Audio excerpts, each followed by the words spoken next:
jendela hati, menembus jendela hati, menembus jendela hati.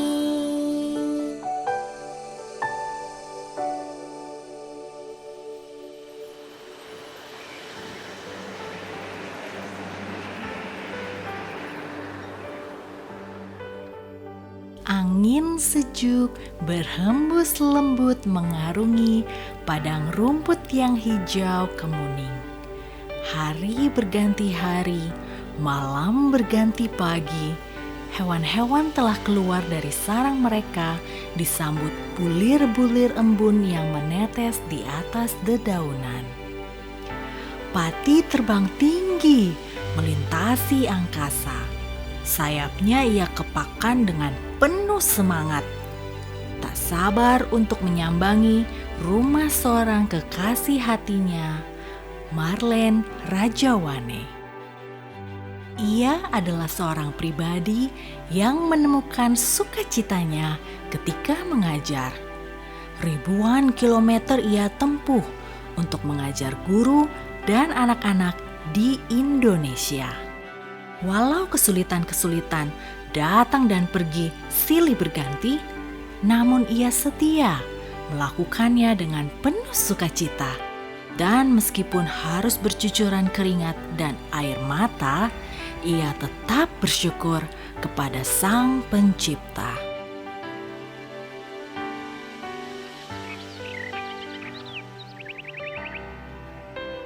Kudengar pagi ini ia akan mengajar. Aku akan datang dan menemaninya untuk memberikan semangat dan kekuatan yang baru. Selamat pagi, selamat pagi. Wah, kemana dia ya? Mungkin dia tidak mendengar suaraku. Aku coba sekali lagi. Selamat pagi. Maaf, tunggu sebentar ya. Ternyata kamu Pati. Wah, seneng banget nih ketemu dengan Pati. Oh iya, maaf ya tadi kan saya lagi persiapan mengajar online. Makanya baru buka pintu sekarang. Tidak apa-apa Marlene, aku mengerti. Aku tahu kamu ada kegiatan belajar pagi ini. Untuk itu aku datang hari ini, untuk mendukungmu dan memberikanmu semangat. Juga untuk menemanimu sepanjang hari. Yuk, masuk yuk.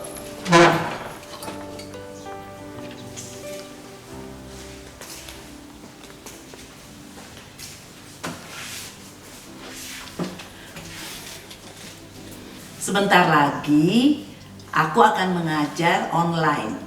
Nah, makanya sudah ada laptop di depan saya. Dan kelas yang diajar itu adalah kelas 7. Topiknya energi. Topik energi ini topik yang sangat menarik karena pasti berkaitan dengan kehidupan sehari-hari. Saya yakin sekali anak-anak pasti senang untuk mengikuti pelajaran online hari ini. Jadi semenjak pandemi kamu lebih banyak melakukan belajar mengajar secara online ya? Lalu bagaimana kabar dengan rekan-rekan guru dan murid-muridmu yang ada di daerah lain? Apakah kamu masih mengajar mereka? Justru selama pandemi ini saya mempunyai kesempatan untuk mengajar murid-murid secara rutin melalui online. Nah, biasanya sebelum pandemi saya harus ke tempat mereka di luar kota. Jadi saya ketemu mereka itu hanya sebulan sekali, dan itu pun mungkin tidak terus-menerus. Palingan saya ketemu 1 minggu saja dalam 1 bulan, ya onsite namanya.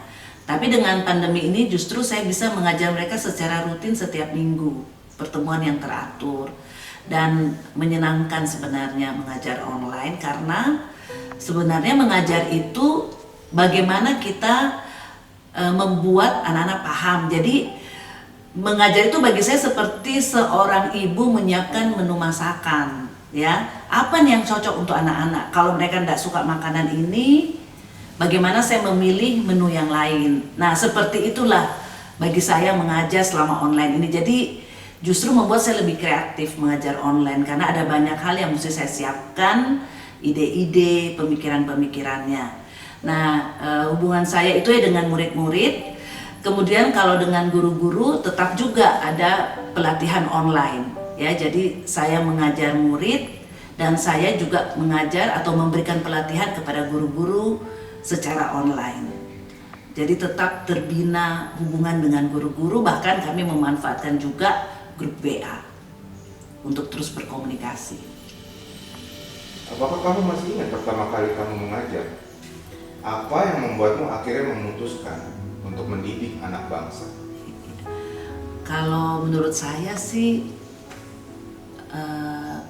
mengajar itu seperti panggilan ya, sesuatu yang muncul dari dalam hati. Dan kalau sudah panggilan itu kita mengerjakannya juga pasti lebih senang ya, lebih sukacita. Jadi pengalaman saya itu pertama kali mengajar, jadi memang sejak saya kuliah, saya itu tidak kuliah di keguruan, tapi saya kuliahnya di MIPA ya, di jurusan astronomi. Sejak saya kuliah itu memang saya ingin sekali mengajar. Jadi memang saya sudah memutuskan kalau lulus nanti saya akan mengajar. Nah seperti itu. Dan mengajarnya entah kenapa saya tuh maunya mengajar di daerah. Ya itu ada saja dalam pikiran saya waktu saya jadi mahasiswa, mengajar di daerah. Nah kemudian saya jadi dosen dulu sebenarnya awalnya ya. Saya memulai jadi dosen karena pikir saya kan ya jadi dosen. Lalu kemudian saya jadi guru. Dan ternyata ketika saya menjadi guru itu ternyata dinamikanya lebih menyenangkan ya, karena kalau ketemu dengan murid-murid itu kita ngerasa muda, terus kan kalau kita mengajar murid itu agak berbeda ya dengan mengajar orang dewasa. Kalau kita mengajar murid itu kan kita mesti memperhatikan juga psikologinya, kita harus juga memperhatikan bagaimana dia sehari-hari seperti itu. Jadi dinamikanya lebih banyak. Itu menurut saya ya kalau mengajar mengajar murid. Nah, kenapa saya bisa terjun dalam pelatihan guru? Jadi sebenarnya saya mulai mengajar itu kan tahun 1993. Ya, saya mengajar itu mulai tahun 1993. Kemudian saya mulai mengajar atau terlibat dalam pelatihan guru itu tahun 2006. Ya, tahun 2006. Jadi teman saya memperkenalkan saya dengan suatu lembaga. Nah, kemudian saya terlibat dengan mereka. Jadi pada waktu itu saya masih menjadi guru ya di salah satu sekolah. Lalu saya ingat sekali ketika itu karena di masa libur, jadi saya bisa ikut mengajar pelatihan guru di daerah. Dan selama masa saya jadi guru itu, selama 1 tahun itu yang saya dapat kesempatan 2 kali mengajar. Saya tuh dapat 2 daerah seakan-akan tuh memang memetakan Indonesia ya. Itu nggak diatur gitu.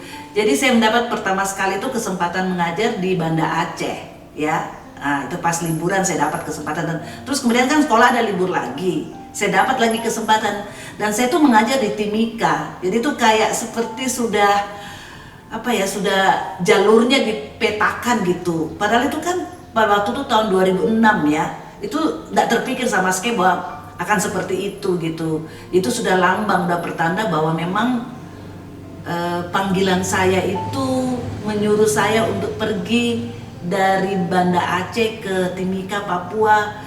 Dan memang artinya sejarah hidup membuktikan saya itu pergi ke 28 provinsi di Indonesia hingga saat ini. Dari Banda Aceh atau dari Aceh hingga Papua. Dan bagi saya itu sesuatu yang di luar kemampuan manusia ya. Nah, saya juga ingat waktu saya muda ya, waktu itu saya ditanya cita-citanya apa. Saya katakan bahwa saya mau mengajar di daerah-daerah. Padahal waktu itu sebenarnya itu yang ada di kepala saya, tapi saya nggak mengusahakan jalannya gitu. Pokoknya bilang saya mau mengajar di daerah, tapi saya nggak usahakan saya atur hidup saya supaya saya bisa ke daerah, enggak. Tapi sepertinya memang diplot seperti itu hidup itu. Ketemu dengan teman yang memperkenalkan dengan lembaga, dan dari lembaga itu saya pergi dari Aceh hingga Papua ketika saya masih menjadi guru. Kemudian akhirnya saya bergabung dengan lembaga tersebut, dan melalui lembaga tersebut saya pergi ke 28 provinsi dari Aceh hingga Papua. Nah itu mengajar, nah itulah pengalaman mengajar itu berarti mulai dari tahun 2006 hingga sekarang tahun 2022. Cuman ya karena pandemi saya pergi ke daerah itu baru sekali, baru kemarin bulan November kemarin. Ya karena lebih banyak mengajarnya online.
Jadi saya kan kerjanya di sekolah dulu, baru kemudian saya pindah ke suatu lembaga pendidikan. Nah di lembaga pendidikan ini benar-benar fokus ke pelatihan guru dan pekerjaan yang lainnya ya, seperti monitoring dan evaluasi atau konsultan pendidikan. Karena pelatihan guru, kami tuh harus buat modul pelatihan. Nah disitulah saya mulai menulis ide-ide, gagasan-gagasan untuk pelatihan guru. Modulnya berisikan konten atau materi yang akan dipelajari oleh guru. Nah ini berkembang ternyata dari modul pelatihan berkembang menulis buku.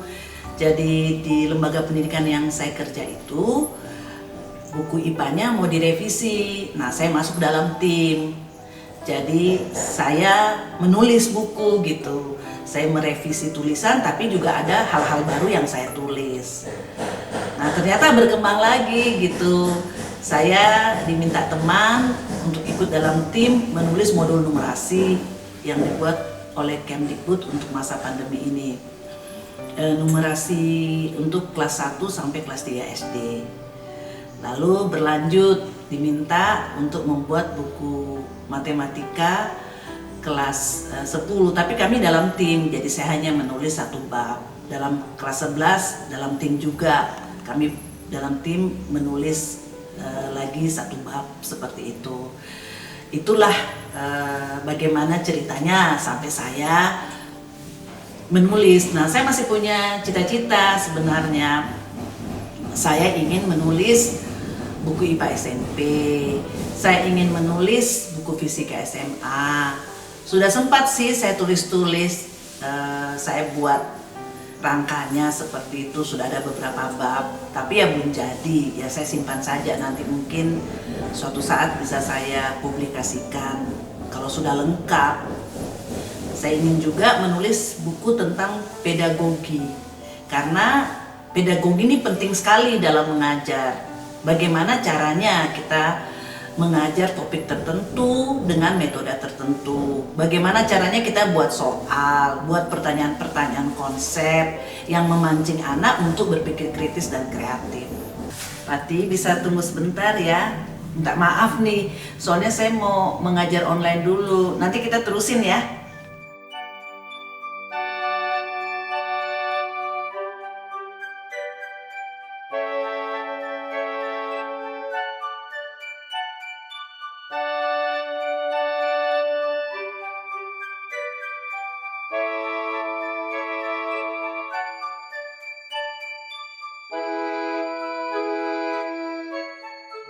Anak-anak, kita sudah belajar tentang energi. Menarik kan energi kan? Belajar fisika itu memang selalu menarik. Pasti kalian suka belajar fisika. Tetap semangat ya, walaupun belajarnya itu online. Oke, sampai ketemu lagi. Dadah.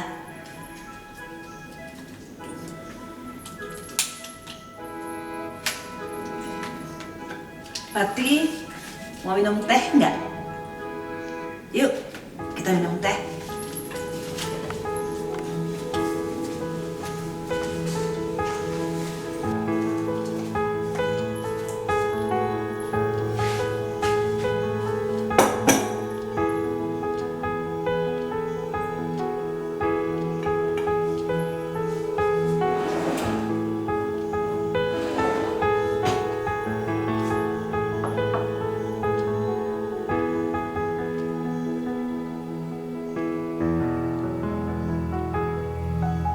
Kamu sungguh-sungguh berdedikasi mengajar. Aku bisa melihat gairah itu di matamu ketika kamu mengajar. Dan semangat itu terpancar dari suaramu. Apa sih yang membuatmu setia mengerjakan hal itu? Saya sih lihat bahwa mengajar itu kan memang panggilan Tuhan. Dan memang saya harus di sini. Ini yang harus saya kerjakan dalam kehidupan saya.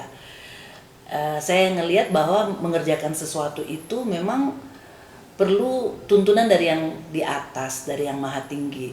Yang maha tinggi itu, yang maha kuasa memberi kita pekerjaan, memperlengkapi dan memberi juga sukacitanya. Sehingga walaupun banyak tantangan, tapi tetap aja senang seperti itu. Dan kenapa saya yakin sekali itu panggilan? Karena saya ambil contoh ya, bagaimana sukacita mengajar itu ada dalam hidup saya. Misalnya nih, saya di rumah lagi ada masalah misalnya, dan itu membuat saya sedih atau mungkin saya kecewa. Tapi kalau begitu saya bertemu dengan orang-orang yang harus saya ajar, itu seperti saya nggak ingat itu. Yang ada hanya sukacita saja, dan saya selalu berpikir bagaimana supaya saya membuat orang-orang yang saya ajar itu paham. Ya, itu saya ngelihat sekali bahwa memang betul-betul bakat ya, talenta itu memang dikasih oleh Tuhan dan dituntun oleh Tuhan untuk kita kerjakan. Dan tidak itu saja, diberikan kepada kita sukacita untuk melakukannya. Jadi sukacita itu seperti dikasih seperti itu ya, diberikan seperti itu, nggak dibuat-buat, memang itu keluar dari dalam hati, itu memang diberikan di dalam hati ya, seperti itu. Nah, kalau kendala sih misalnya ya, mengajar itu, kalau misalnya saya mengajar terus kok ini kelihatannya nggak semangat, ini yang saya ajarin nggak ngerti ya, wah itu mesti saya berpikir keras. Jadi apa yang harus saya lakukan nih supaya mereka paham. Jadi mengajar itu bagi saya ya, mengajarkan saya malah bahwa hidup itu untuk orang lain. Jadi hidup kita itu sangat berguna ternyata ketika saya membuat orang lain mengerti dengan apa yang saya ajarkan. Ketika saya bisa memberikan sesuatu yang penting kepada orang lain lewat ilmu saya, maka saya merasa hidup saya itu berguna. Dan itu menolong saya untuk melihat hidup itu berguna sekali, dan hidup itu sangat berharga. Sehingga itu membuat saya hati-hati dengan hidup saya ya. Apalagi saya jangan sampai membuat hal-hal yang konyol gitu dalam hidup saya, sesuai dengan profesi saya sebagai pendidik. Saya belajar bahwa dengan bekerja sebagai pendidik, saya berbagi dengan orang lain. Saya peduli pada orang lain. Nah, itu yang selalu mendorong untuk memberikan yang terbaik untuk orang lain. Karena saya pikir seperti ini ya, orang-orang yang saya ajar itu sudah memberi waktunya untuk mendengarkan saya. Terus kalau saya nggak lakukan dengan sungguh-sungguh, saya kan nggak memberikan yang terbaik untuk mereka. Jadi prinsip itu yang saya pegang terus gitu. Kalau saya mau mengajar, saya harus sungguh-sungguh mempersiapkannya. Walaupun kadang-kadang memang mungkin tidak optimal, tapi secara umum saya belajar sekali untuk memberikan yang terbaik untuk orang yang saya ajarin. Kemudian kita itu hidup di dunia pasti ada berbagai macam keinginan ya, ada ambisi seperti itu. Tapi saya belajar bahwa saya harus berjalan pada jalannya saya, tidak menengok ke kiri, tidak menengok ke kanan, mengerjakan apa yang menjadi panggilan saya. Karena hidup itu nggak selalu diukur oleh apa yang saya dapat, berapa banyak materi yang saya dapat, tapi saya lihat hidup kita itu diukur oleh seberapa kita bisa berbagi, seberapa kita bisa memberikan untuk orang lain. Nah, jadi kadang-kadang saya punya beban gitu. Misalnya saya sudah mengajar orang atau sekelompok orang gitu ya. Ya saya mengajar sekelompok orang lah. Ada juga yang saya mengajar pribadi. Kadang-kadang saya lihat, kayaknya saya belum melakukan yang optimal. Nah, ya saya bilang, saya mau mengajar kembali lagi ya. Bilang karena saya lihat belum mengerti juga misalnya. Jadi saya bilang, oke, saya berikan waktu secara gratis gitu supaya saya bisa mengajar lebih baik atau supaya orang-orang yang mendengarkannya itu lebih paham ya, seperti itu. Jadi selalu ingin memberikan yang terbaik kepada orang yang diajar. Nah, itu yang saya pelajari, dan akhirnya saya lihat bahwa hidup itu sangat penting, hidup itu sangat berharga. Ternyata hidup kita tuh berharga untuk orang lain dengan apa yang kita dapat dan yang kita bisa berikan. Jadi kalau ditanya saya bahagia sekali dengan hidup saya. Saya suka cita dengan hidup saya. Kalau saya lahir lagi, saya tetap mau jadi saya nggak mau menjadi orang lain. Saya tetap mau menjadi diri saya. Saya bersyukur sekali dengan apa yang Tuhan berikan kepada saya, karena apa yang Tuhan berikan itu memberikan sukacita kepada saya. Saya melakukannya dengan sukacita, dengan semangat. Setiap anak manusia dititipkan benih oleh Sang Pencipta ketika terlahir di dunia. Adalah tugas manusia untuk menemukannya dan terus mengembangkannya agar berdampak bagi sesama. Ya, betul itu. Setiap kita pasti diberikan talenta dan kita harus mengembangkannya. Bagi saya, satu hal yang ada selain tadi yang saya bagikan, yaitu suka belajar. Kalau saya mengajar orang lain, saya mengerjakan pekerjaan pendidikan, maka saya itu harus suka belajar. Suka belajar itu nggak bisa ditawar. Dan ternyata suka belajar itu mendatangkan sukacita. Ada sukacita di dalam belajar. Jadi bagi saya itu belajar itu satu sukacita. Saya senang sekali kalau saya punya waktu me time-nya saya untuk belajar. Jadi tiada hari tanpa belajar. Jadi saya setiap hari pasti belajar. Ya, ada banyak hal yang bisa saya pelajari, khususnya yang berkaitan dengan pekerjaan saya dalam dunia pendidikan. Karena saya suka belajar itu, saya pengen sekolah lagi. Nah, kembali lagi, semua itu memang hidup kita tuh ada yang atur. Sudah lama saya ingin lanjutkan S3. Karena saya selesai S2 tuh pada tahun 1993, jadi sudah sangat lama. Sudah lama saya mau melanjutkan S3, tapi memang nggak selalu belum dapat waktunya lah, belum ada waktunya seperti itu. Akhirnya saya dapat kesempatan justru di pandemi ini, saya bisa dapat kesempatan belajar S3 karena secara online. Seperti itu S3-nya. Kalau aku boleh tahu, kenapa kamu ingin mengambil S3, dan boleh tahu kamu mengambil S3 di bidang apa? Ya. Karena bagi saya ilmu saya belum cukup. Ilmu itu seperti lautan, banyak sekali. Jadi semakin kita tahu, semakin kita sadar, kita tuh nggak tahu apa-apa. Dan semakin sadar, mesti banyak lagi yang kita tahu. Nah, seperti itu. Jadi itulah kenapa saya mengambil S3 untuk menantang diri saya. Bagi saya harus selalu menantang diri saya untuk terus maju. Nggak boleh puas di tempat ini, harus naik terus. Walaupun mungkin tidak selalu dengan saya mengembangkan diri maka saya akan berharap wah saya akan dapat ini dapat itu. Tapi itu adalah salah satu tanggung jawab terhadap apa yang sudah Tuhan berikan kepada saya harus kembangkan. Saya sedang mengambil Christian Education. Jadi kalau tadinya saya banyak mengurus ranah kognitif, ranah IPA, ranah matematik, sekarang lebih kepada ranah jiwa mungkin ya, ranah emosi seperti itu.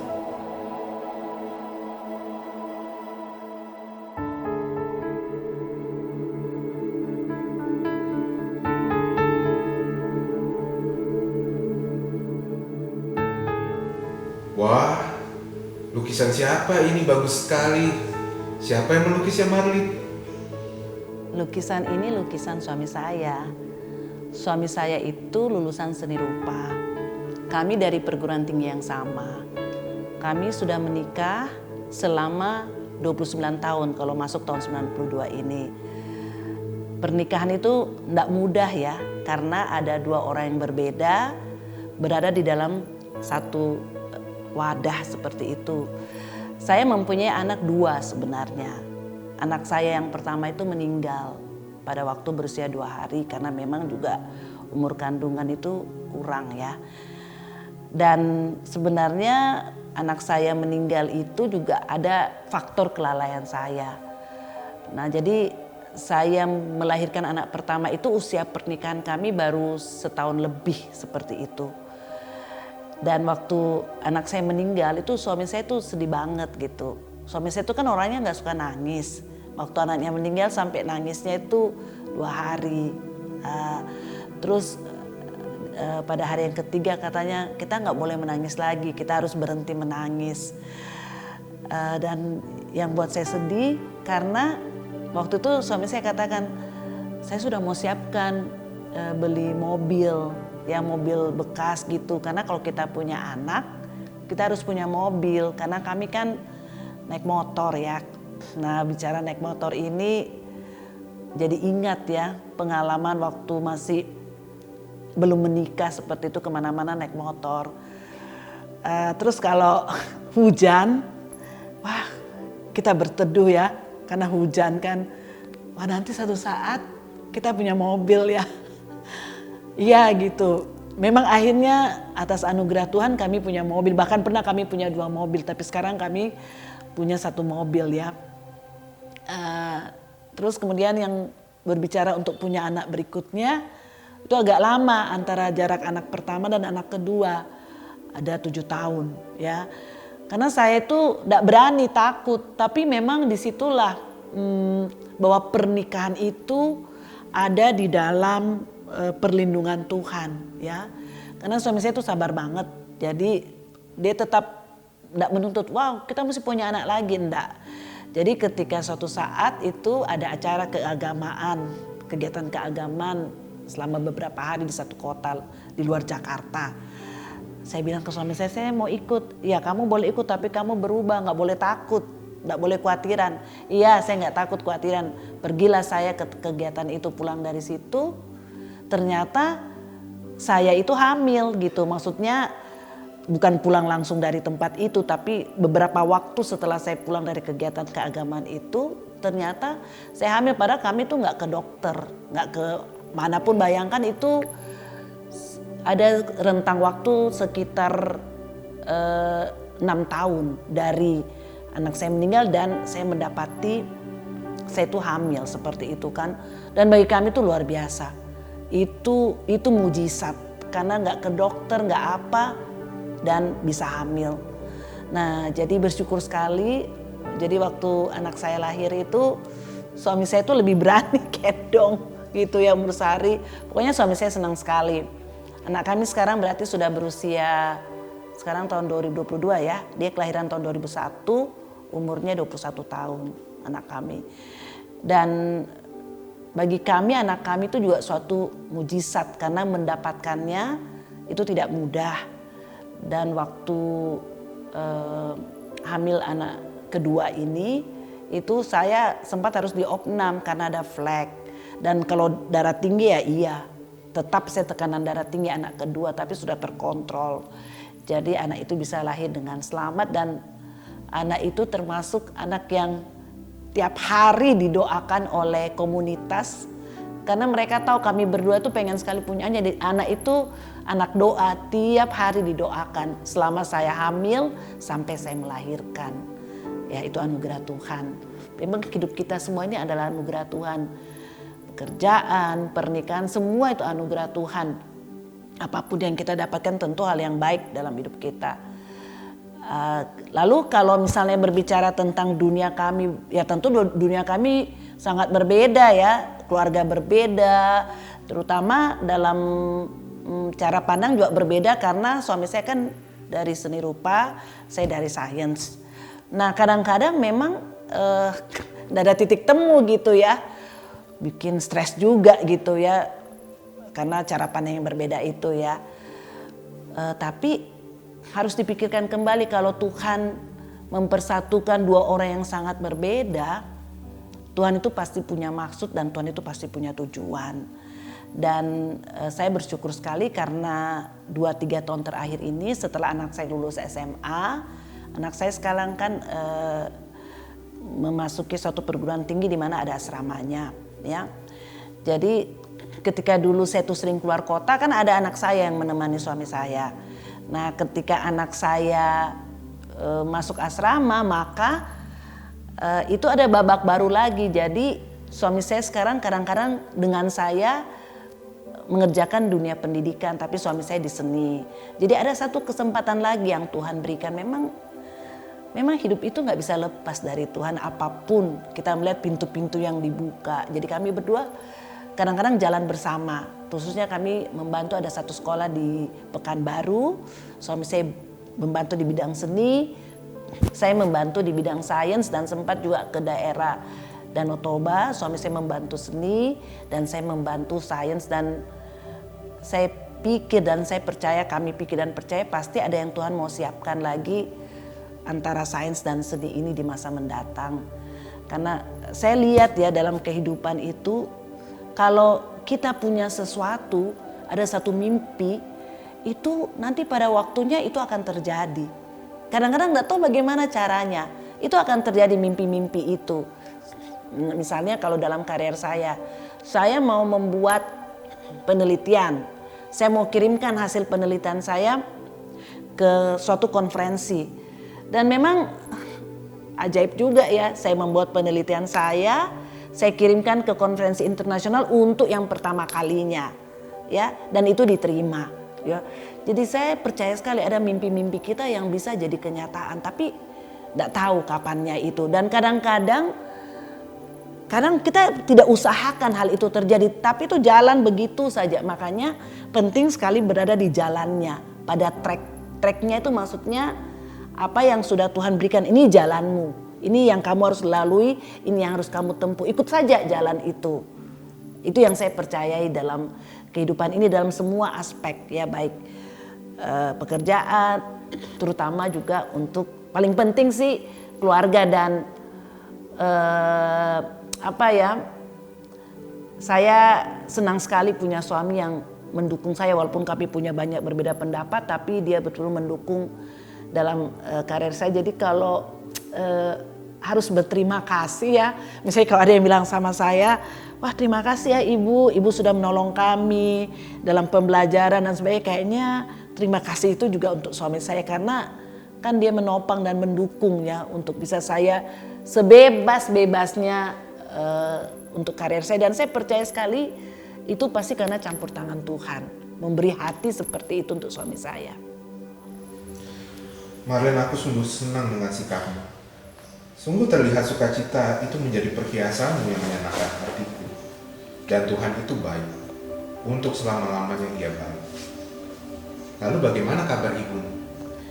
Ibu saya itu orang yang sangat dekat dengan hidup saya, tentu suami saya dan juga ibu saya ya. Karena ketika saya masih kecil, orang tua saya punya masalah, saya itu sering berdiskusi dengan ibu saya. Tapi bukan aja, karena ibu saya itu figur ibu yang memberi. Ya, jadi sifat memberi, sifat berbagi itu, maksudnya memberi hidup, berbagi hidup itu itu ibu saya benar-benar jadi teladan. Berbagi hidup, tidak memikirkan dirinya tapi memikirkan orang lain. Nah, jadi ibu saya sedang perawatan ya. Dan kembali lagi, ibu saya tuh nggak pernah sakit sebenarnya selama hidupnya, nggak pernah sakit keras. Tapi kali ini sakitnya cukup serius, tapi sudah di dalam pengobatan dan menuju perbaikan. Kalau kita mau tanya ya, kenapa ya dia harus sakit ya Tuhan? Orangnya baik, lalu selama ini hidupnya sehat. Akan banyak pertanyaan seperti itu. Tapi di satu sisi ada hal-hal yang baik yang diberikan di dalam kesulitan itu sendiri. Yang pertama, ibu saya sakit selama pandemi. Bisa dibayangkan kalau ibu saya itu sakit nggak selama pandemi, kami pasti repot sekali untuk dapat menemani. Tapi ini kan kami bisa menemani, saya dan adik-adik saya yang perempuan, karena kami banyak kerja kan dari rumah ya, work from home. Jadi kami bisa temani mama. Bahkan waktu saya mengantar ibu saya kembali ke tempat kediamannya, ibu saya kan nggak tinggal di Jakarta. Saya bisa temani sampai 2 minggu karena kerjaan saya memang work from home ya, seperti itu. Lalu kemudian kalau memang berbicara pengobatan penyakit itu kan butuh biaya. Itu pun juga Tuhan memberikan kepada kita pasti jalan keluar untuk pembiayaan seperti itu. Ada hal yang Tuhan pasti siapkan. Jadi memang lihat hal-hal yang baik. Hal yang baiknya lagi, ibu saya sakit, jadi kami ini sering kumpul bersama. Biasanya kan sendiri-sendiri ya. Nah ibu saya bilang, salah satu hikmat saya sakit adalah kalian bisa berkumpul bersama, tapi bukan berarti orang tua harus sakit dulu baru berkumpul bersama. Tidak, karena kita tuh punya kesibukan masing-masing ya. Dan saya belajar juga tentang kesibukan ya. Waktu ada tugas S3 saya menulis suatu esai kan, bahwa betapa pentingnya beristirahat itu. Nah, jadi ada satu bacaan bagus sekali dikatakan bahwa kita ini penyakit kita ini sibuk, saya sibuk. Itu berlaku untuk semua golongan masyarakat, tidak mengenal baik dalam posisi pekerjaan, status sosial, status ekonomi dan sebagainya. Dan ternyata sibuk itu tidak punya waktu itu merupakan perang terhadap anak kita, karena kita nggak punya waktu untuk anak kita. Merupakan perang terhadap keluarga kita nggak punya waktu terhadap keluarga kita. Merupakan perang terhadap komunitas kita karena kita nggak punya waktu untuk komunitas. Jadi saya belajar lagi betapa saya belajar akhir-akhir ini nggak boleh bilang saya sibuk. Jadi apa yang bisa saya kerjakan untuk orang lain itu saya kerjakan. Jadi ya hidup ini memang nggak selalu mulus pastinya ya. Dan saya belajar lagi bahwa Tuhan itu yang pemegang kehidupan. Kalau Tuhan tetapkan hidup kamu sampai di sini ya sampai di sini. Kalau Tuhan tetapkan kamu masih panjang umurmu, ya umurmu itu masih panjang. Tapi memang pandemi ini mengajarkan betapa tipisnya antara hidup dan kematian. Jadi hidup itu jadi melalui pandemi ini yang saya belajar ya, banyak hal yang saya pelajari. Terutama ibu saya sakit dan saya pelajari orang-orang di sekitar saya. Ada teman-teman baik saya yang sudah pergi di dalam selama pandemi ini. Jadi memang setiap hari kita harus mengucap syukur atas hidup itu, atas anugerah hidup itu. Dan setiap hari itu kita coba melakukan hal-hal yang berguna, bermanfaat. Memang saya kira pandemi ini mengajar kita untuk merenungkan hidup itu lebih dalam ya. Kita punya waktu untuk lihat hidup itu untuk apa sih.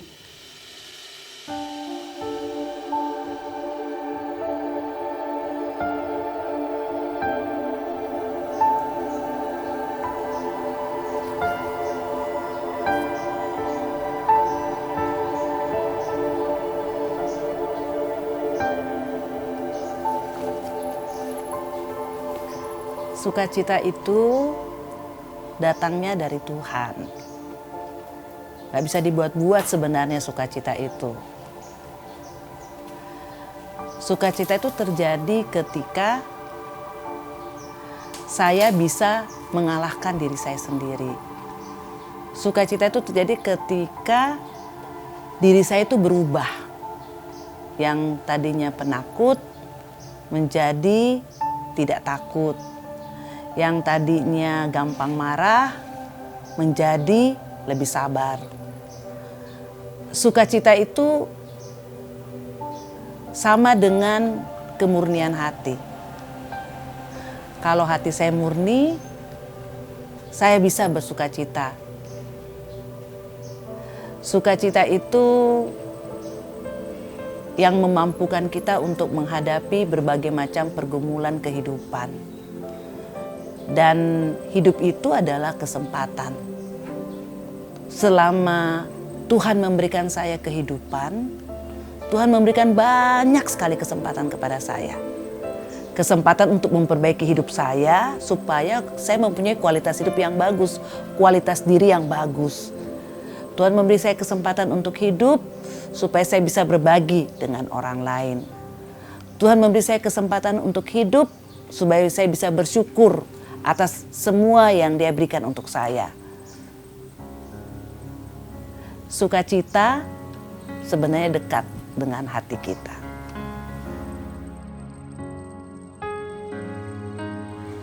Pati, terima kasih ya sudah menemani saya sepanjang hari ini. Tetaplah semangat mengajar, Marlin, dan bersukacitalah di dalam Tuhan. Sampai jumpa lagi. Dadah, Pati.